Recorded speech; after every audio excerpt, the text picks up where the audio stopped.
हमारे पिछले अनुभाग में जब हमने बाल पिशाच के आवाहन के विषय में बातें बताई थी तो वहाँ पर हमसे एक त्रुटि हुई थी, जिस पर हमारे प्रबुद्ध दर्शकों ने बाद में हमारा ध्यान आकृष्ट करवाया। वाग दोष के कारण हमने वहाँ एक मुहूर्त गणना में अशुद्धि की है। बाल की आराधना प्रधानता से उस समय की जाती है जब सूर्य मेष राशि में 0 से 4 डिग्री के मध्य संचार करते हैं।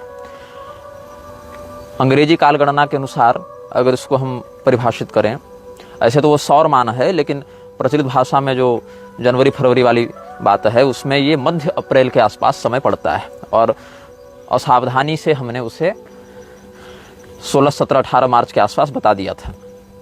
तो हमारे प्रबुद्ध दर्शकों ने इस ओर हमारा ध्यान आकृष्ट करवाया, इसलिए हम उनका धन्यवाद करते हुए इस त्रुटि को सुधारते हैं। और पहले हमने इसी विषय को अभिव्यक्त कर दिया कि बाल की पूजा का मुहूर्त सूर्य के मेष राशि के प्रथम 4 अंशों में संचार का समय होता है और यह मध्य अप्रैल के आसपास आता है। कुछ लोग कमेंट में यह कह रहे थे कि ये सब बातें आप सार्वजनिक रूप से मत बताइए, ये मत कीजिए, वो मत कीजिए। देखो, चुपचाप देखो वीडियो, पसंद आती है अच्छी बात है, नहीं आती है तो आप जा सकते हैं।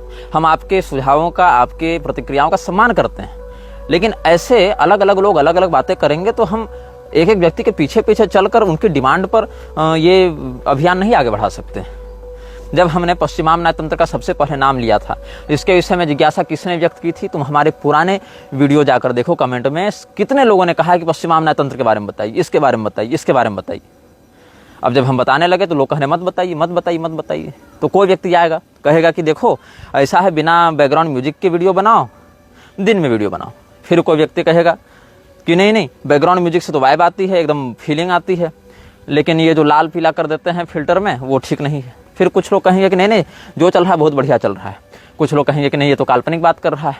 कुछ लोग कहेंगे कि नहीं नहीं, ये तो बिल्कुल प्रामाणिक बात है। कुछ लोग कहेंगे पश्चिमामनाय तंत्र के बारे में बताओ। कुछ लोग कहेंगे कि नहीं नहीं, ये सारे मंत्र विधान इत्यादि मत बताओ। और कुछ लोग कहेंगे ये तो शैतानों का ही प्रचार कर रहा है, मृक्षराज का ही प्रचार कर रहा है। तो ये सब बातें मत करो, नहीं तो एक दिन होगा मैं कमेंट का ही विकल्प बंद कर दूंगा। फिर जिसको जो बोलना है अपने मन में बोलना, और हमको जो बोलना है वीडियो के माध्यम से अपनी बात हम बोलते रहेंगे। कुछ लोग यह परामर्श दे रहे हैं कि प्रेमानंद बाबा के बारे में मत बोलो, चाहे जिसके विषय में बाकी जिसको जो बोलना है सो बोलो। तो ऐसा थोड़ी ही कि प्रेमानंद बाबा चाहे कि तुम्हारे अन्य कोई श्रद्धेय गुरुजन सब सुरखाप के पर लगा के पैदा हुए थे या स्वयं नहीं बोल सकते हैं। जिसका हमने नाम लिया है जिस प्रकरण में, वो व्यक्ति स्वयं हमसे संवाद करे, या उस व्यक्ति के द्वारा कोई अधिकृत प्रतिनिधि हमसे बात करे कि भाई हम नहीं बात कर सकते तो हम इस व्यक्ति को नियुक्त करते हैं इस विषय में संवाद करने के लिए। तो तुम न वो व्यक्ति हो जिसका हमने नाम लिया, न तुम उस व्यक्ति के द्वारा अधिकृत किए गए व्यक्ति हो, तो किस अधिकार से हम तुम्हारी बात माने, किस अधिकार से हम तुमसे इस विषय में संवाद करें? ऐसे तो फिर रामपाल का चेला आकर कहेगा कि हमारे गुरु के बारे में मत बोलो, ऐसे गिरधर मिश्र का चेला आकर बोलेगा हमारे गुरु के बारे में मत बोलो। और सारे चेलों का यही कहना है कि मेरे गुरु के बारे में मत बोलो, बाकी चाहे जिसके बारे में जो बोलना है सो बोलो। तो पहले तुम लोग आपस में निर्णय कर लो कि किसके विषय में बोला जा सकता है और किसके विषय में नहीं। अब तो उसी के विषय में चिंतन करना पड़ेगा, तुम में से सर्वश्रेष्ठ कौन है। नहीं तो आपस में तो केवल शास्त्रीयता का मर्दन करते हुए, केवल एक दूसरे की चापलूसी में, एक दूसरे के अनावश्यक अतिशयोक्तिपूर्ण महिमा मंडल में तुम लोग का जीवन बीतता रहेगा, और फिर तुम यही चाहोगे कि कोई तुम्हारे विषय में कोई भी बात न कहे। सनातन धर्म में अलग अलग दिशाओं के कुछ निश्चित दिक्पाल देवता बताए गए हैं, और उन दिक्पाल देवताओं के साथ साथ दिग्राक्षसों की भी बात होती है। इसमें 2 मत हैं, एक वैदिक मत और एक तांत्रिक मत। वैदिक मत में जो दिग्राक्षसों की बात है उसका वर्णन अथर्वण संहिताओं और उपनिषदों में प्राप्त होता है, और जो तांत्रिक मत के दिग्राक्षसों की चर्चा है वह भैरवी तंत्र इत्यादि में प्राप्त होता है।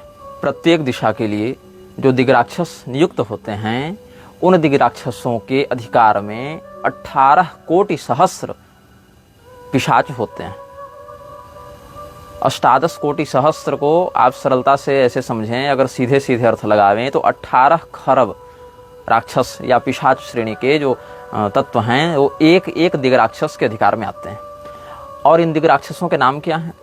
पूर्व दिशा में ब्रजक नाम का राक्षस है, अग्नि दिशा में अग्निज्वाल नाम का राक्षस है, दक्षिण दिशा में एक पिंगलक नामक राक्षस है, नैऋत्य दिशा में मरीचक नामक राक्षस है, पश्चिम दिशा में मकरासुर है, मकर नामक राक्षस है, वायव्य दिशा में तक्षक नाम का राक्षस है। ये तक्षक नाग नहीं है, ये तक्षक नाग भिन्न होते हैं। ये तक्षक नाम का दिग राक्षस है जो वायव्य दिशा का अधिकारी है।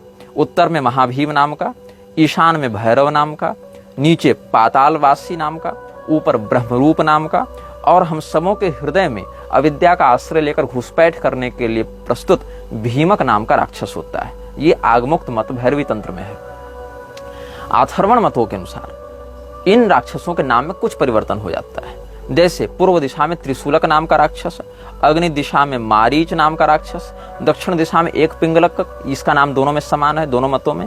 नैऋत्य दिशा में सत्यक नाम का राक्षस, पश्चिम में खल नाम का राक्षस, वायव्य दिशा में प्रलंबक नाम का राक्षस, उत्तर दिशा में अश्वालक राक्षस, ईशान दिशा में उन्मत्तक नाम का राक्षस, नीचे पाताल निवासी राक्षस, ये भी नाम दोनों परंपराओं में समान है, ऊपर आकाशवासी राक्षस, और अवांतर मतलब अंदर में भीमक नाम का राक्षस, ये भी नाम समान है। तो वैदिक और तांत्रिक दोनों परंपराओं में कुछ दिग्राक्षसों की बात होती है। ये हम आपको जो निगमागम सम्मत व्यवस्था सनातन धर्म में है उसके अंतर्गत बताते हैं। लेकिन ये शक्तियाँ इतनी ही हैं ऐसा नहीं। इसके अलावा म्लेच्छ राज के अनुयायियों के यहाँ 4 प्रकार के दिक्पिशाचों की भी आराधना होती है। उन दिक्पिशाचों के विषय में भी हम आपको अवगत करा रहे हैं। हम पुनः आपको चेतावनी देते हैं कि ये सब जो बातें हम बता रहे हैं, जो लोग यह मानते हैं कि हमें इन बातों को नहीं बताना चाहिए, वो पहले सलाहकार हर बात में बनना बंद करें। अगर हम कुछ बता रहे हैं तो आपसे अधिक विशेषज्ञता है हमारी उस विषय में, और उसके परिणामों को आपसे बेहतर हम समझ रहे हैं, तभी कुछ बोल रहे हैं या कुछ छिपा रहे हैं। तो इसीलिए अगर आपको वो बातें अच्छी नहीं लग रही हैं या आपको यह आशंका है कि उससे बहुत से लोग नकारात्मक शक्तियों पर आकर्षित होंगे, तो जान लीजिए कि जिन लोगों के पास इतना सामर्थ्य होता है कि वो ऐसी शक्तियों को बुला सकें और आकर्षित हो सके, वो हमारे वीडियो पर आश्रित नहीं है इन बातों के लिए कि हमारा वीडियो देखेगा तब उसको जानकारी होगी, तब वो बुलाएगा और म्लेच्छ राज का अनुयायी बन जाएगा। और जिन लोगों की क्षमता यह नहीं है कि अपने वार्ड का पार्षद एक फोन पर अपने पास बुला लें, वो व्यक्ति हमारे वीडियो को देख भी लेंगे तो इन पैशाचिक शक्तियों को न बुला सकते हैं न कनेक्ट कर सकते हैं। ऐसे लोग पहले से अपने जीवन में इतनी नकारात्मकता और तमोगुण से भरे हुए हैं कि इन मंत्रों की आवश्यकता नहीं है उन लोगों को, या इन विधानों का आवश्यकता नहीं है उन लोगों को कि वो किसी प्रकार का तामसिक प्रयोग कर सकें और किसी प्रकार से अपने मन को इस प्रकार के तामसिक या पैशाचिक शक्तियों से जोड़ सकें। तो इसीलिए जो भी व्यक्ति इस वीडियो को देखे केवल इस बात के लिए देखे ताकि वो शत्रु की कार्य प्रणाली को समझे, वो समझे कि शत्रु कार्य कैसे करता है, वो समझे कि उसके मत में किन बातों के माध्यम से पावर को डिराइव किया जाता है, सोर्स ऑफ पावर क्या है उनके पास। तो हम आपको बता रहे थे दिग्राक्षसों के विषय में। म्लेच्छ राज के मत में कौरसन नामक एक पिशाच की पूजा होती है। ये भी एक पिशाच नायक है और कौरसन के अंतर्गत 72 पिशाच वाहिनियां काम करती हैं। कौरसन पश्चिम दिशा से अपनी शक्तियों को प्रसारित करते हुए म्लेच्छ राज के अभियानों की रक्षा करता है। पश्चिम दिशा का यह अधिपति है, या कहें तो संरक्षक है, या कहें तो ये द्वारपाल है। म्लेच्छ राज की जो पैशाचिक किलेबंदी है उसमें 72 पिशाच वाहिनियों के साथ ये पश्चिम दिशा की ओर से उसकी रक्षा करता है। इसके बाद उत्तर दिशा की ओर से रक्षा करने वाला एक पिशाच है, यह भी 72 पिशाच वाहिनियों का नायक है और इसका नाम है जिमिनियर। जिमिनियर को कहीं कहीं जैमिमार भी कहा गया है और ये उत्तर दिशा की ओर से म्लेच्छ राज के अभियान को संरक्षण प्रदान करता है। इसके बाद एक गाप नाम का पिशाच होता है। इस गाप नामक पिशाच के पास 66 वाहिनियां हैं पिशाचों की, और ये 66 वाहिनियों के माध्यम से अपने म्लेच्छ राज के जो अनुयायी हैं उनकी स्त्रियों के स्वास्थ्य की रक्षा करता है। म्लेच्छ राज के अनुयायियों के स्त्रियों की या फीमेल जो उसकी फॉलोअर्स हैं उसके स्वास्थ्य की रक्षा करता है और अपने यौन तृप्तियों को पूर्ण करने के लिए उन स्त्रियों को यह बल प्रदान करता है कि वो पुरुषों का वशीकरण कर सकें और पुरुषों को अपनी ओर आकृष्ट कर सकें। तो म्लेच्छ राज की संस्था में बहुत सी ऐसी स्त्रियां जो कि अन्य पुरुषों का वशीकरण करके सम्मोहन करके उनकी सैक्रिफिशियल जो बलिदान की वृत्ति है वो प्रदान करते हैं या उनको नष्ट करते हैं, तो उनको इसी गाप से शक्ति प्राप्त होती है। साथ ही ये वस्तुओं को इधर उधर करने का भी काम करता है। मेरे निजी संज्ञान में बहुत से ऐसे लोग हैं जो अपने जीवन में पैसों के गायब होने से बड़े परेशान रहे। मतलब घर बंद है, तिजोरी बंद है और घर में कोई दूसरा नहीं है, फिर भी उनके रखे पैसे गायब होने लगे बंद तिजोरी में से। ऐसे बहुत से लोग मेरे निजी परिचय में हैं। बाद में उनका समाधान करने का भी हमने प्रयास किया और बहुत से लोगों के कष्ट भी दूर हुए। तो ऐसे जो काम होते हैं, पैसे को इधर उधर करना या कहीं पर काले धन को इधर उधर करना, जो बड़ी ताकतें होती हैं, या कहीं गड़े धन की खोज करना, लेकिन इनमें से सामान को इधर उधर करने वाली जो वाहिनियां हैं उनकी संख्या है 20। और ये गाप जो है वह दक्षिण दिशा की ओर से म्लेच्छ राज के अभियान को संरक्षण प्रदान करता है। लेकिन जब ये गाप अपनी 20 वाहिनियों के साथ म्लेच्छ राज की संपदा को या उसके अनुयायियों के बड़े बड़े सोना चांदी और अन्य उपस्करों को इधर से उधर करने का काम करता है, तो फिर ये जो दक्षिण दिशा की ओर से संरक्षण प्रदान कर रहा है, उस दिशा में तो कोई संरक्षक बचा नहीं। तब वहाँ पर एमेमन नाम का जो पिशाच है वह दक्षिण दिशा का भी अधिकार अतिरिक्त में अपने ऊपर उठा लेता है। ऐसे एमेमन के ऊपर पूर्व दिशा की ओर से संरक्षण की जिम्मेदारी है, लेकिन ये दक्षिण दिशा का भी अतिरिक्त प्रभार तब उठाता है जब गाप नाम का पिशाच नायक अपने कुरियर सेवाओं में लगा हुआ होता है। तो म्लेच्छराज का जो एमेमन नामक अनुयायी है, वो जब उसको कोई बुलाता है, जब म्लेच्छराज का कोई अनुयायी उसको अपने पास बुलाता है, तो उसको बुलाने के लिए अपने बाएं हाथ में जो मध्यमा अंगुली है उसमें चांदी की एक अंगूठी पहनता है। इस चांदी की अंगूठी का क्या काम है? जब ये एमेमन आता है तो इसकी सांसों में इतना पैशाचिक विष भरा हुआ है कि इसको बुलाने वाला व्यक्ति वो बेहोश हो जाता है और यदि कुछ और लंबे समय तक रहे तो मर भी सकता है। इसीलिए अपने मस्तक पर एक अभिमंत्रित टोपी पहनकर उस पिशाच को बुलाकर फिर उस टोपी को उतारकर अपने चेहरे के सामने रखकर अपने माथे को झुकाता है दाएं हाथ से, और बाएं हाथ से ये जो मिडिल फिंगर दिखाने की जो बात है, ये भी एक पैशाचिक मुद्रा है। तो मिडिल फिंगर को, बाएं हाथ की मिडिल फिंगर को उसमें चांदी की अंगूठी रखकर उसके सामने ऐसे रखता है। इससे क्या होता है, उसका जो विष है वो इस साधक को प्रभावित नहीं करता है। और जो व्यक्ति ऐसा नहीं कर पाता, जो व्यक्ति उसके ठीक आते इस मुद्रा से उसका अभिवादन और अपना संरक्षण नहीं कर पाता, अमूमन ऐसे व्यक्ति को एमेमन के ही द्वारा मार दिया जाता है या उसके साथ ऐसे धोखाधड़ी का व्यवहार किया जाता है कि फिर उसकी मानसिक स्थिति खराब हो जाती है। तो दक्षिण दिशा की अतिरिक्त प्रभार के साथ पूर्व दिशा का आधिपत्य एमेमन के पास है। जो दक्षिण दिशा का नैसर्गिक आधिपत्य रखता है वह गाप है। जो जिमिनर है वह उत्तर दिशा का अधिकारी है, और इसके अतिरिक्त पश्चिम दिशा की ओर से कोरसन नामक पिशाच नायक म्लेच्छराज के अभियान को संरक्षण प्रदान करता है। म्लेच्छराज के अनुयायी अपने जीवन में भविष्य की योजनाओं को ठीक से तैयार कर सकें, इसके लिए भविष्य की घटनाओं का अनुमान लगाने के लिए या भविष्य की घटनाओं के विषय में अनुभव प्राप्त करने के लिए जिस पिशाच की शक्तियों का आश्रय लेते हैं, उस पिशाच नायक का नाम है परसोन। और ये परसोन पश्चिम दिशा का अधिपति करसोन से अलग है। जिस करसोन के बारे में हमने बताया दिग पिशाच के बारे में, उससे यह भिन्न है। तो यह जो परसोन है उसके अधिकार में 22 पिशाच वाहिनियां होती हैं, और ये गुप्त रहस्यों का वेत्ता होता है। ये अपने आराधक को अपने शत्रुओं के छिपे हुए रहस्य बताता है। साथ ही ये भूत, भविष्य और वर्तमान से जुड़ी बातें भी बताता है, और गड़े खजाने इत्यादि भी प्रदान करता है। जब ये व्यक्ति परसोन का आवाहन करता है तो परसोन किसी और मीडियम में प्रवेश करके इसकी बातों का उत्तर देता है। मतलब वहाँ पर दो लोग होते हैं। तो जो बुलाने वाला है वो आवाहन करता है और उसका साथी इस पिशाच से संपर्क करने का माध्यम बनता है। जैसा कि आपको भारत में भी बहुत से सात्विक साधक मिल जाएंगे जो नख दर्पण के माध्यम से, चिमनी दर्पण के माध्यम से या कज्जल दर्पण के माध्यम से भी एक मीडियम का आश्रय लेकर हनुमान जी के विभाग में, काली मैया के विभाग में या भैरव बाबा के विभाग में आने वाली क्षुद्र शक्तियों को बुलाकर उनसे इस प्रकार की बातों की जांच पड़ताल करते हैं। ऐसे बहुत से साधक आपको भारत में मिल जाएंगे। तो ये म्लेच्छराज के अनुयायी परसोन नामक पिशाच को बुलाते हैं, और ऐसे तो इसका जो स्वरूप है उसमें इसका मुख सिंह के समान है। ये अपने हाथ में एक वाइपर को, एक सर्प को पकड़ कर रखता है, और ये एक भालू पर सवारी करता है। और जब ये चलता है तो इसके साथ जो इसके पिशाच वाहिनियां हैं, जिसमें 22 पिशाच वाहिनियां हैं, प्रत्येक वाहिनी में 3000 से 6000 तक पिशाच होते हैं। तो ये जो वाहिनियां हैं ये इसके आगे पीछे शहनाई बजाती हुई चलती हैं, इसका स्वागत करती हुई चलती हैं। और जब इसको बुलाया जाता है तो जो इसका आवाहक है उसको कई प्रकार की झंझनाहट, झटके और फुसफुसाहट की आवाज़ें भी सुनाई पड़ती हैं। तो इसको कैसे बुलाते हैं ये लोग?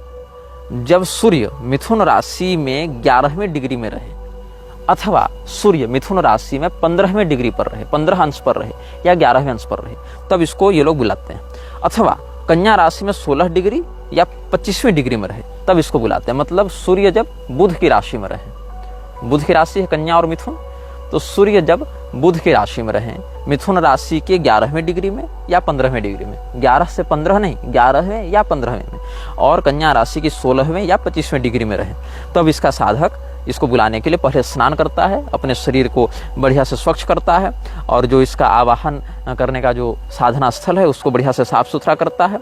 फिर अपने सामने एक यंत्र बनाता है, यंत्र भूमि पर भी बना सकते हैं ये लोग, या यंत्र ये लोग कागज़ पर भी बनाते हैं कई बार। तो यंत्र बनाते हैं अपने सामने, और इसका यंत्र कैसा दिखता है वह भी हम आपको स्क्रीन पर बता देंगे। और काले रंग के या पीले रंग के मोमबत्ती का प्रयोग किया जाता है, क्योंकि ये भालू पर सवारी करता है और भालू काले रंग का होता है, इसका मुख सिंह का है, और ये पीले रंग का सिंह का मुख होता है, पीताभ आभा होती है उसकी पीले रंग की। तो इसीलिए पीले या काले रंग के मोमबत्ती का आश्रय लेकर जलाया जाता है।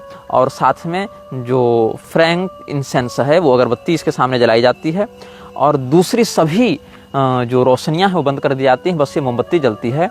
और इसको बुलाने के लिए ज़ोर ज़ोर से घंटियां बजाई जाती हैं, और उन घंटियों की ध्वनि के साथ साथ ये लोग एक मंत्र पढ़ते हैं।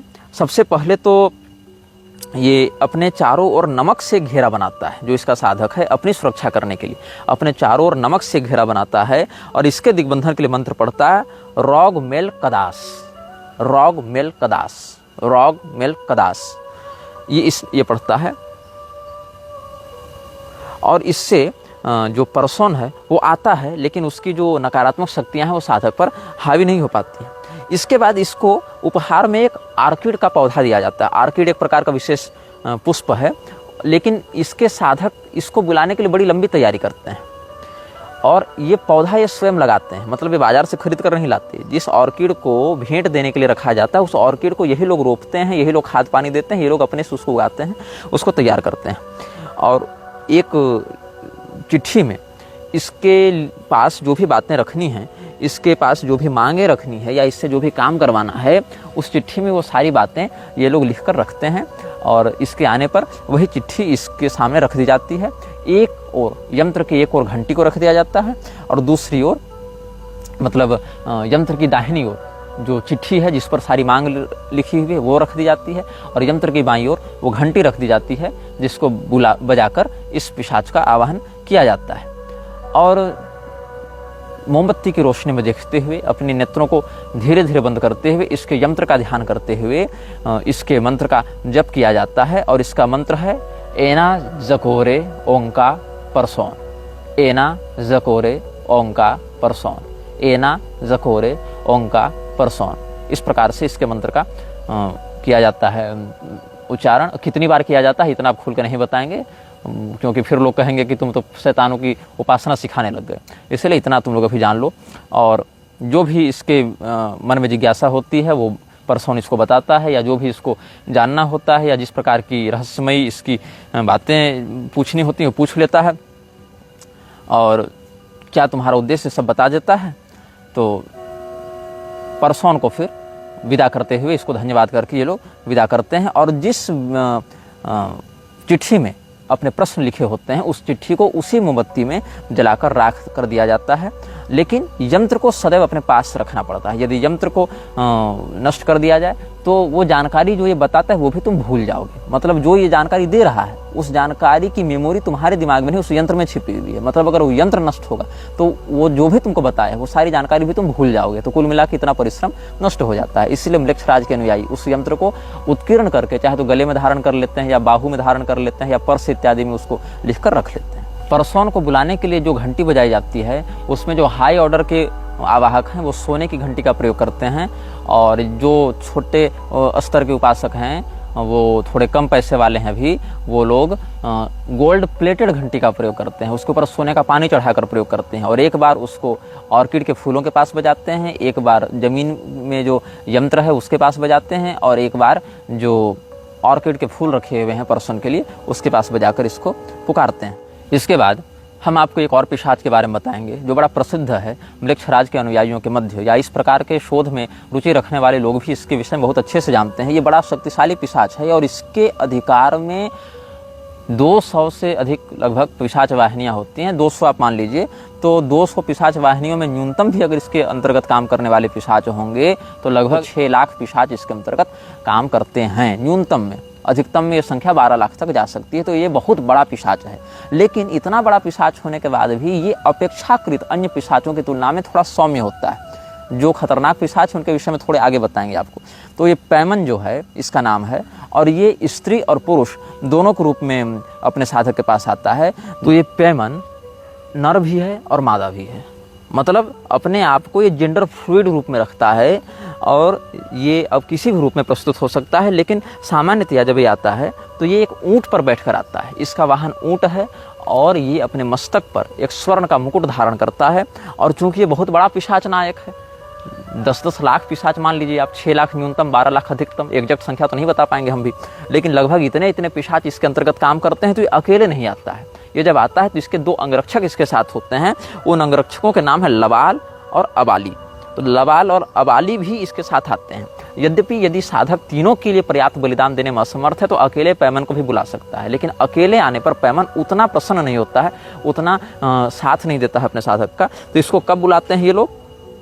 जब साल का सबसे बड़ा दिन हो। अच्छा, इसकी साधना दिन में होती है। ये जो पैमन है उसको ये लोग दिन में बुलाते हैं, दोपहर में बुलाते हैं। कब बुलाते हैं? जिस दिन तुम लोग इंटरनेशनल योगा डे मनाते हो उसी दिन पैमन को उपासक इसको भी बुला रहे होते हैं, मलक्षराज के किसी गुप्त सेफ हाउस या बंकर में।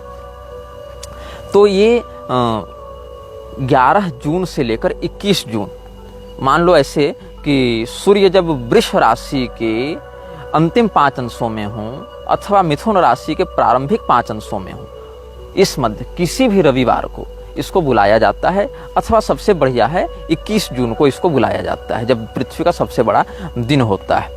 और अगर इस समय न कर पाओ तो जब मेष राशि में सूर्य 15 से 20 डिग्री के मध्य हो, लगभग 30 अप्रैल से 4 मई के बीच में इसको बुलाने का भी समय होता है। और इसको बुलाने के लिए पश्चिम दिशा की ओर मुख करके इसको बुलाते हैं। और अगर पश्चिम दिशा की ओर अनुकूलता न हो तो नॉर्थ वेस्ट की ओर मुख करके, मतलब वायव्य कोण की ओर मुख करके इसके आराधक इसको बुलाते हैं। और जब ये पश्चिम दिशा की ओर आता है तो 200 पिशाच वाहिनियां इसके अधिकार में होती हैं। इसके साथ 2 अंगरक्षक चलते हैं, ये भी उपनायक हैं इसकी वाहिनी में। एक का नाम है लबाल और एक का नाम है अबाली। और इन लबाल और अबाली में भी कोई छोटी मोटी बातें नहीं हैं, ये भी मतलब 25-25 वाहिनियों के नायक होते हैं। मतलब इससे लगभग 10 गुनी कम क्षमता रखते हैं, लेकिन अन्य पिशाचों की तुलना में ये भी एक अच्छे स्थिति में हैं। तो जब इसको बुलाया जाता है तो आकाश की ओर देखते हुए अपने दोनों हाथ को फैलाकर, जो वायव्य कोण है उसकी आकाश की ओर देखते हुए इसका आवाहन किया जाता है। और ये अपने साधक को कलात्मक विषय बताता है, दार्शनिक विषय बताता है, गणित के बहुत सारे अनसुलझी बातें बताता है। तो इसके बड़े बड़े मलक्षराज के अनुयायी जो वैज्ञानिक संप्रदाय से थे, संप्रदाय से तात्पर्य मेरा समूह से, जो वैज्ञानिक माने गए बड़े बड़े, और उन्होंने बड़े गजब गजब मशीनें बना दी और बड़े गजब गजब काम कर दिए, उन्होंने इसके बहुत व्यापक काम किए हैं। और बहुत से लेखक ऐसे हुए हैं मलक्षराज के समर्थक जिन्होंने खुलेआम पैमन को अपनी कृतियां भेंट की हैं, ये दावा करते हुए कि ये जो हमने दार्शनिक पुस्तक लिखी है ये हमको पैमन ने बताया। ऐसा खुलेआम बहुत से लेखकों ने पैमन को ट्रिब्यूट में दिया है। फ्रंट पेज के एक्नॉलेजमेंट में उसका नाम लिखा है कि हमको पैमन ने ये बताया, हमने उसको समन किया, पैमन ने आकर हमें ये जानकारी दी, तब हम उसको एक क्रेडिट देते हैं, उसका एक्नॉलेजमेंट में नाम लिख रहे हैं हम। तो ये क्या खाता है, पैमन को भोग कैसे दिया जाता है? अपेक्षाकृत सौम्य प्रेत है और सफेद बालू में इसको भोग दिया जाता है। सामने सफेद बालू बिछाकर, ऐसे तो पहले नहा धोकर इसका यंत्र तैयार करके, और इसकी 4 मोमबत्तियां रहती हैं। उन मोमबत्तियों का रंग जो है वो काला या गाढ़ा नीला होता है, कहीं कहीं पीला भी लोग प्रयोग करते हैं, क्योंकि ऊंट पर बैठकर आता है ना, ऊंट सामान्यतः पीले रंग के होते हैं, इसीलिए। तो 4 मोमबत्तियां जो गहरे काले नीले रंग की हैं अथवा जो पीले रंग की हैं, उनकी स्थापना की जाती है जलाकर। सबसे पहले उत्तर दिशा, फिर पूर्व दिशा में, फिर दक्षिण दिशा में, फिर पश्चिम दिशा में, ऐसे करके 4 मोमबत्तियों को रखकर सामने उसका यंत्र स्थापित करके वायव्य दिशा की ओर देखते हुए आकाश में दोनों हाथों को फैलाकर इसका आवाहन किया जाता है। और इसको बुलाने का मंत्र पढ़ा जाता है, लेनान टासा जेडन पैमन, लेनान टासा जेडन पैमन, लेनान टासा जेडन पैमन, ऐसा पढ़ा जाता है। और सफ़ेद बालू सामने बिछाकर कॉफ़ी तैयार करके, कॉफ़ी में शहद मिलाकर उसको दिया जाता है। और पीने के लिए इसको झरने का पानी दिया जाता है। और इसके वाहन ऊँट के लिए सूर्यमुखी के बीज देकर उसको संतुष्ट किया जाता है। तो ये सामान्यतया सात्विक भोग ग्रहण करता है, मतलब शाकाहारी टाइप का है थोड़ा ये। और सफ़ेद बालू में सामने कॉफ़ी बनाकर मधु मिलाकर उसको गिराते हुए झरने का पानी पीने के लिए दिया जाता है। इससे पैमन प्रसन्न होता है। और अपने साधक को जो भी जानकारी चाहिए होती है वो म्लेच्छ राज्य के अनुयायी को ये प्रदान कर देता है, जिससे वो बड़े बड़े शोध और वैज्ञानिक आविष्कारों में सफलता भी प्राप्त कर लेता है। अब हम आपको एक ऐसे पिशाच नायक के विषय में बताएंगे जिसको बुलाने में म्लेच्छ राज्य के अनुयायियों के पसीने छूट जाते हैं। यद्यपि इसमें बड़ी शक्ति है और इसका ऐतिहासिक महत्व भी है। इसकी सहायता से एक बहुत बड़े ऐतिहासिक घटना को जन्म दिया गया था और दबी चुबी भाषा में, थोड़ी दबी जबान में, लेकिन बहुत से लोग इसको स्वीकार भी करते हैं और कुछ तो खुलेआम भी स्वीकार करते हैं इस बात को। इस पिशाच का नाम है बेलेथ और इसको बुलाने के लिए व्यक्ति का बहुत अधिक मानसिक और शारीरिक रूप से मजबूत होना आवश्यक है, क्योंकि इसको बुलाकर नियंत्रित करना बड़ा कठिन हो जाता है। तो ये जो बेलेथ है, इसको किसने बुलाया था और इसकी सहायता से क्या कार्य किया था, इसके विषय में हम आपको एक सांकेतिक बात बताते हैं। बहुत खुलकर नहीं बताएंगे, बस नाम बताते जाएंगे। नाम थोड़े भ्रामक हो सकते हैं और लेकिन आप अगर ध्यान से सुनेंगे, नोट कर लेंगे, इतिहास में इस बात को क्रॉस चेक करेंगे तो आप इस बात को सही भी पाएंगे। ऐसे हमने आपको बाल को बुलाने की जब विधि बताई थी तो आपको हमने याओ एल इस प्रकार से 3 बार उच्चारण करके अपना दिग्बंधन किया जाता है, ऐसा कहा था। तो आज हमको एक दर्शक ने मैसेज किया जिसमें कहते हैं कोई एमिनेम नाम का गायक है, रैप सिंगर है शायद, तो कोई एमिनेम नाम का गायक है, उसका एक गाना है 3 AM। तो 3 AM गाना से पहले वो कहते हैं कि याओ एल बोलता है और अंत में ही बोलता है। तो ये इनको ध्यान में आया, इन्होंने कहा कि आप एमिनेम का 3 AM गाना भी सुने जो बाल का आओ एल बोला जाता है शुरू में भी और अंत में भी। आज 2025 में ये ध्यान में आया, आप स्वयं सुने। इस गाने में अपने शत्रुओं की वो बात करता है। हो सकता है ऐसा, ऐसे भी ये पॉप म्यूजिक, रॉक सिंगर इत्यादि बहुत ज़्यादा इन सभी संस्थाओं से जुड़े हुए हैं। कुछ तो खुले आम जुड़े हुए हैं, कुछ लोग गुप्त रूप से जुड़े हुए हैं। तो अब हम आपको बेलेथ के विषय में बता रहे थे कि बेलेथ का कैसे प्रयोग किया गया। ये घटना है 15वीं शताब्दी के प्रारंभ की। क्या हुआ था, फ्रांस में एक राजा था जिसका नाम था चार्ल्स द सिक्स्थ। तो चार्ल्स द सिक्स्थ की लड़ाई चलती थी इंग्लैंड वालों से। इंग्लैंड में हेनरी का शासन था, हेनरी पंचम का, और इधर चार्ल्स षष्ठ का शासन था। तो बहुत छोटी मोटी लड़ाइयाँ होती रहीं। अंत में 1415 ईस्वी में चार्ल्स षष्ठ की लड़ाई हुई थी हेनरी पंचम से और हेनरी पंचम ने उसको बहुत बुरी तरीके से पराजित किया। और फिर कुछ डिस्प्यूट्स के बाद, लगभग 4-5 वर्षों के मध्यस्थता के बाद एक संधि की गई। उस संधि का नाम था ट्रीटी ऑफ ट्रॉयस। तो ट्रीटी ऑफ ट्रॉयस में ये कहा गया कि जो राजा चार्ल्स सिक्स्थ है वो अपनी बेटी का विवाह करेगा हेनरी पंचम से। मतलब फ्रांस का राजा जो चार्ल्स सिक्स्थ है वो अपनी बेटी कैथरीन का विवाह करेगा इंग्लैंड के राजा हेनरी पंचम से, और उनके माध्यम से जो संतान होगी वो फ्रांस का राजा बनेगी। वही जो संतान होगी वही फ्रांस की गद्दी का असली उत्तराधिकारी बनेगी। तो इस समय जो चार्ल्स षष्ठ था उसका अपना भी एक बेटा था जो चार्ल्स सप्तम था। तो इसने क्या किया, अपनी बेटी कैथरीन का विवाह कर दिया हेनरी पंचम से, और चार्ल्स सप्तम जो एक लेजिटिमेट आयर था थ्रोन का, लेजिटिमेट आयर को उसने बेदखल कर दिया, उसको इनहेरिटेड करने से मना कर दिया, डिसइनहेरिटेड कर दिया। तो इससे क्या हुआ, हेनरी पंचम अब बेटा होगा, संतान होगी, तब तो राजा बनेगी। तब तक वो संरक्षक राजा के रूप में फ्रांस की गद्दी का संरक्षण करता रहा और प्रभाव तो उसी का अधिक था क्योंकि संधि में वो जीत चुका था और उसी का बेटा होने वाला वारिस था। तो जब बेदखल किया गया इसको, किसको, चार्ल्स सप्तम को अपने पैतृक राज्य से, तब इसने पैशाचिक शक्तियों की आराधना करना प्रारंभ किया। और पैशाचिक शक्तियों की आराधना, ये संधि कब हुई है, ये संधि हुई है 21 मई 1420 ईस्वी में। 21 मई 1420 ईस्वी में ये संधि हुई। और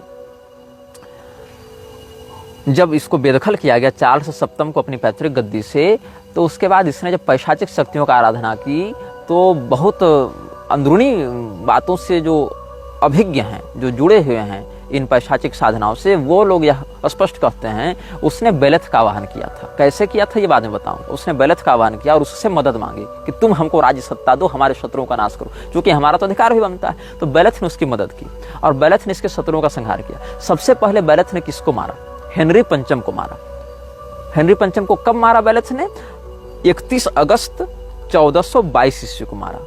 उस समय हेनरी षष्ठ का जन्म हो चुका था जो फ्रांस का होने वाला राजा बनता उस ट्रीटी ऑफ ट्रॉयस के आधार पर। तो वो फ्रांस का राजा बनने वाला था। उस समय 8 महीने का वो नवजात शिशु था। उसी समय उसके पिता को मार दिया गया 31 अगस्त 1422 को, पहले उसी को मारा। फिर जो इधर चार्ल्स सप्तम का बाप था चार्ल्स षष्ठ वो भी पागल होकर मारा था। उसको लगता था कि मैं कांच का बना हुआ हूँ और मैं कहीं किसी से मिलूंगा तो मैं गिर जाऊंगा, इसलिए अपने चारों ओर उसने लोहे सिलवा रखे थे अपने कपड़े में ताकि हम बिखर न जाए, मैं कांच का बना हूँ, ऐसा उसको लगता था भ्रम। तो उसको भी लोग कहते हैं कि बहुत ज़्यादा वो मानसिक रूप से पागलपन का शिकार था। पागलपन का शिकार था कि पिशाचा क्रांत था, ये तो रहस्य का विषय है। लेकिन हेनरी पंचम जो इंग्लैंड का राजा था, अगर सोचो फ्रांस का राजा पहले मर जाता तो हेनरी पंचम तो दावा कर ही लेता गद्दी पर, इसलिए पहले वहीं से निपटाया, इंग्लैंड वालों को पहले मारा आभिचारिक क्रियाओं से। और वहां पर जब मारा गया हेनरी पंचम तो उसका 8 महीने का बेटा क्या कर लेता, वो तो इन्फेंट था एक प्रकार से। तो ये जो चार्ल्स षष्ठ है वो भी मरा। कब मरा? हेनरी पंचम मरा 31 अगस्त 1422 को और चार्ल्स षष्ठ मरा 21 अक्टूबर 1422 को, मतलब तो लगभग 2 महीने के बाद ये मर गया और ये दोनों मर गए। अब लेजिटिमेट उत्तराधिकारी कौन हो गया? चार्ल्स सप्तम हो गया। लेकिन क्या हुआ कि इंग्लैंड की जो सैन्य शक्ति थी वो बड़ी मजबूत थी, तख्ता पलट तो कहीं भी लोग चाहते हैं। तो उस समय उन लोगों ने क्या किया, यह कहा कि चूंकि ट्रीटी ऑफ ट्रॉयस हो चुका है इसीलिए हम चार्ल्स सप्तम को राजा नहीं बनने देंगे। यद्यपि वैध उत्तराधिकारी वो था, लेकिन चूंकि इस राजा की मृत्यु से 2 साल पहले ही एक संधि हो चुकी है इंग्लैंड वालों के साथ और इंग्लैंड वाले भी अपना दावा ठोके कि ठीक है 8 महीना का है हेनरी 6 लेकिन जिंदा तो है, राजा तो है, तो उसका ही राजाभिषेक कर दिया गया कि जब ये योग्य होगा तो अपनी गद्दी संभालेगा। इसमें उदय होता है एक लड़की का। इस लड़की की उम्र कितनी है? मात्र 12 साल। 12 साल की इस लड़की ने लोगों को कहा कि मुझे ईश्वर के संकेत मिल रहे हैं। अब वो संकेत ईश्वर के थे कि बेलेथ के थे, ये तो खैर अलग अलग मान्यताओं की बात है। वो लोग तो क्राइस्ट को या गॉड को मानते थे, क्रिश्चियन थे ना, लेकिन रहस्यवेत्ताओं का कहना है कि वो ईश्वर के संकेत नहीं थे, वो गॉड के संकेत नहीं थे या वो क्राइस्ट के संकेत नहीं थे, वो थे बेलेथ के संकेत। उस 12 साल की लड़की में यह हिम्मत भरी गई कि वो खुलेआम कर सके कि इंग्लैंड की दावेदारी को हम अस्वीकार करते हैं। जिस समय लड़कियों का पढ़ना लिखना बैन था यूरोप में, तो इस बात को ध्यान दो, ये 15वीं शताब्दी की बात है। जिस समय चर्च में लड़कियों को केवल इसीलिए जिंदा जला दिया जाता था कि वो 2 दूना 4 करना जानती थी, गणित इत्यादि पढ़ लेती थी, इसके लिए उनको जिंदा जला के विच क्राफ्ट का आरोप लगा के मार दिया जाता था। उस समय ये लड़की आती है, 12 साल की लड़की। इसका 1424 में सबसे पहला भाषण होता है जिसमें ये कहती है कि हम साक्षात्कार कर चुके हैं उस ईश्वर का और उसने मुझे कहा है कि जो चार्ल्स सप्तम है वही राजा बनेगा, लेजिटिमेट राजा वही राजा बनेगा। और उसके बाद राजा की सेना की नायिका बनकर ये युद्ध लड़ती है, इंग्लैंड की सेना को हराती है और चार्ल्स सप्तम को राजा बनवाती है। लेकिन एक जगह ये गिरफ्तार हो जाती है और 19 साल की उम्र में, मतलब ये अभियान इसका लगभग 6-7 साल चला और 19 साल की उम्र में 1431 ईस्वी में अंग्रेजों ने इसको पकड़ के जिंदा जला दिया था। और इस घटना के 24 साल के बाद उस समय का जो तात्कालिक पोप था, पोप कैलिक्सटस जो था कैलिक्सटिकस तृतीय, उसने इसको शहीद का दर्जा दिया और 1920 ईस्वी में पोप बेनेडिक्ट 15 ने इसको संत की उपाधि दे दी। चूंकि वो लोग वेटिकन वाले देते हैं, तो मदर टेरेसा को भी संत बताए घूम रहे हैं, तो इसको उन्होंने संत की उपाधि दे दी थी चर्च वालों ने। लेकिन ये सोचना कि एक राजा अपने विरोधी राजा से हार कर अपनी बेटी उसको देता है, अपनी गद्दी उसको देता है, लेकिन गद्दी पाने से पहले वो मर जाता है और वो जो संधि करने वाला पिता है जो अपने पुत्र को राज्य से बेदखल करता है वो भी ठीक 2 महीने के बाद मर जाता है।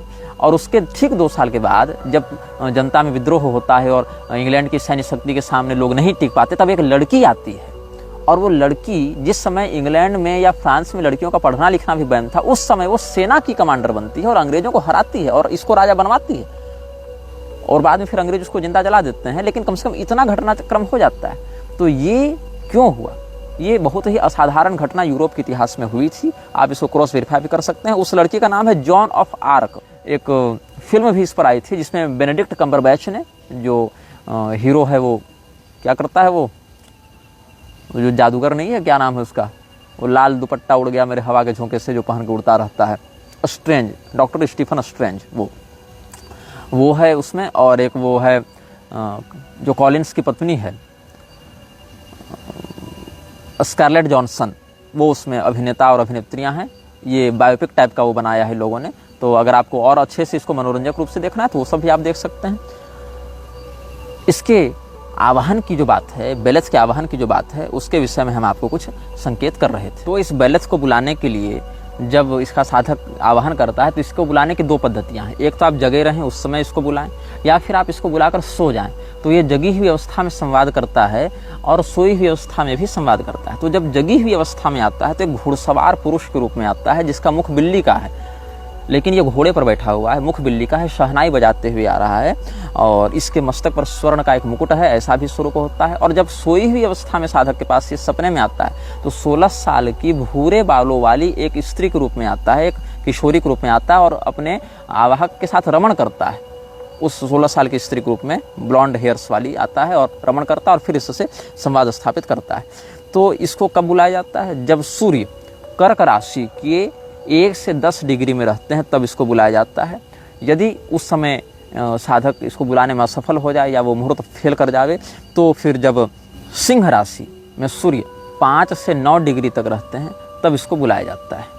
और जब मिथुन राशि में सूर्य 0 से 4 डिग्री में होते हैं तब भी इसको बुलाया जाता है। तो या तो सूर्य कर्क राशि में 1 से 10 डिग्री में रहें, या सिंह राशि में 5 से 9 डिग्री में रहें, या मिथुन राशि में 0 से 4 डिग्री में रहें, तब इसको बुलाया जाता है।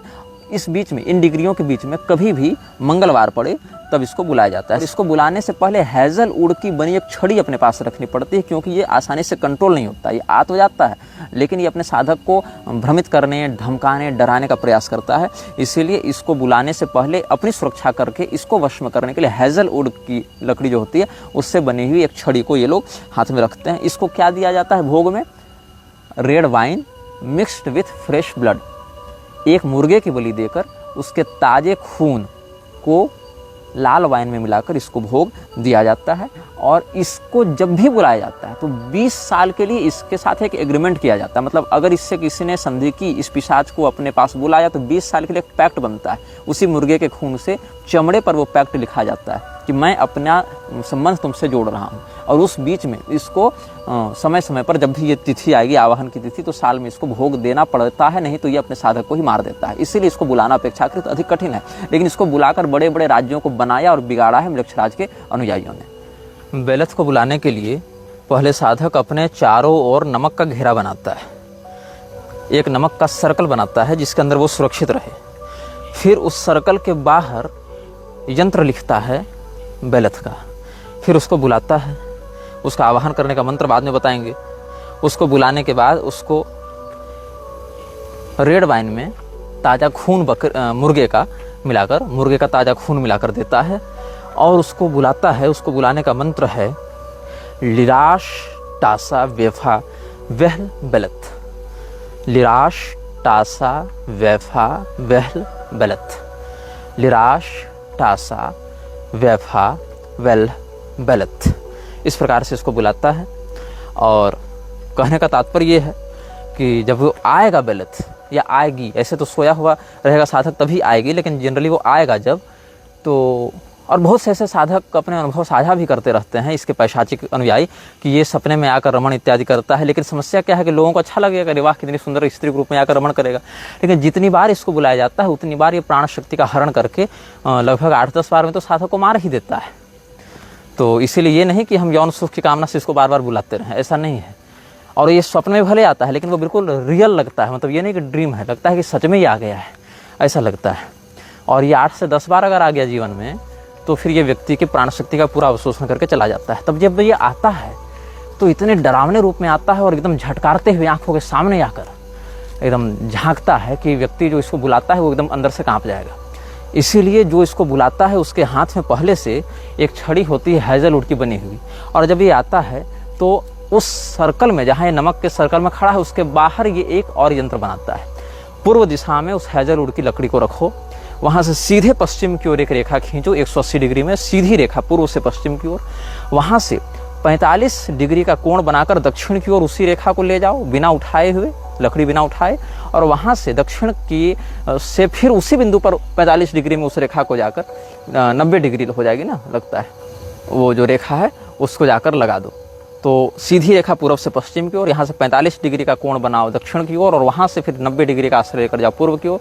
तो ये एक राइट एंगल ट्रायंगल बन जाएगा और जिसका कोण जो 90 डिग्री वाला जो राइट एंगल है वो दक्षिण दिशा की ओर होगा। एक कोण पूर्व में 45 डिग्री का, एक कोण पश्चिम में 45 डिग्री का और एक 90 डिग्री का कोण दक्षिण में बनेगा। ऐसा यंत्र हैजलवुड से बनाना है और उसको कमांड करना है कि बेलथ तुम यहाँ पर आओ। और उसको बुलाने से पहले, जैसा कि एमेमन को बुलाने से पहले भी जो सिल्वर रिंग है उसको अपने बाएं हाथ की मध्यमा में धारण करके उसको झुकाकर प्रणाम किया जाता है या अभिवादन किया जाता है, वैसे इसका अभिवादन करके इसको प्रसन्न किया जाता है, इसको भोग देकर प्रसन्न किया जाता है। लेकिन जनरली कोई भी साधक के लिए 3 से 4 बार ऐसा करना पड़ता है, तब वो जाकर वो नियंत्रित होता है बेलेथ। और उसको कहा जाता है कि Beleth, ruler of hell, Minister of powers, Lord of legends, I summon you in this triangle. I respectfully demand that you remain within its borders till the end of this ritual. मतलब हे नरक के सरताज बादशाह, इस प्रकार से उसको ये लोग बुलाते हैं मृक्षराज के अनुयायी। स्वागत करता हूँ मैं आपका, मैं आपको पूरे सम्मान के साथ इस रेखा में, इस ट्रायंगल में आने का, इस त्रिकोण में आने का निमंत्रण देता हूँ और तब तक वहाँ पर रहने का कहता हूँ। यावत पूजावसानम में तावत तुम सुस्थिरो भव, जब तक हमारा यह रिचुअल समाप्त न हो जाए तब तक तुम वहीं पर रहो और तब तक तुम हमारे आदेश के अनुसार या जो हमारी इच्छा है उसके अनुसार तुम कार्य करो। इस प्रकार से इसको कहा जाता है। और 85 पिशाच वाहिनियाँ, 85 जो हैं इसकी वाहिनियाँ इसकी कंट्रोल में रहती हैं और ये बिल्कुल क्रोध से आता है और इसका प्रयोग करके ही अधिकाधिक लव जिहाद को फैलाया जाता है। और ये जिस भी व्यक्ति को चाहे किसी भी व्यक्ति के प्रति आकृष्ट कर दे और उसके अपने विवेक को बिल्कुल नष्ट कर देता है। बेलेथ की ये ताकत होती है कि ये किसी भी लड़की को किसी भी लड़के के प्रति ऐसा पागल कर सकता है कि फिर उसको इस प्यार के अलावा कुछ नहीं दिखता है। किसी को भी किसी का वफादार बना सकता है, किसी को भी किसी के प्रति दिल तोड़ सकता है। तो स्त्री और पुरुष दोनों के एक दूसरे के प्रति या पुरुष को पुरुष के प्रति, स्त्री को स्त्री के प्रति आकर्षित करने का इसका काम होता है और बड़ी बड़ी सत्ताओं को एक दूसरे का विद्रोही बनाना या बड़ी से बड़ी सत्ता को एक दूसरे के अनुकूल कर देना इसका काम होता है। तो पैमन इत्यादि जब आते हैं तो वो पहले अपनी भाषा में बात करते हैं, पैशाचिक भाषा में बात करते हैं, फिर उसका आवाहक उसको कहता है कि आप मेरी भाषा में बात करें, तब वो उसकी भाषा में बात करते हैं। लेकिन बेलेथ ऐसा नहीं, वो आते के साथ व्यक्ति के मन में घुस जाता है, उसके अंदर की भावना को झांक लेता है कि ये कौन चाहता है, क्या चाहता है, इसका उद्देश्य क्या है। इसलिए बेलेथ से छल करना बहुत भारी पड़ता है, क्रोध भी है, क्रूर भी है, आपके अंदर तक घुसा हुआ। इसीलिए मृक्षराज के अनुयायी, छोटे अनुयायी तो इसको बुलाते ही नहीं, और जो हाई ऑर्डर के अनुयायी हैं, जो अभ्यस्त हैं इस प्रकार की पैशाचिक क्रियाओं, वो भी बुलाते हैं। तो बहुत विशेष काम के लिए, बहुत विशिष्ट क्रियाओं के लिए, बहुत आपातकाल होने पर ही इसका आवाहन करते हैं। यह वीडियो जल्द ही हटा दिया जा सकता है।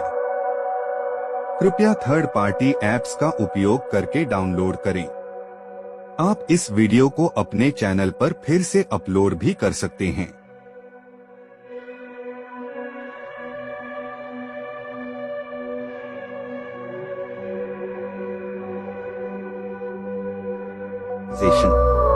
This video may get deleted soon. Please download using third-party apps. You may also re-upload this video on your channels. Thank you.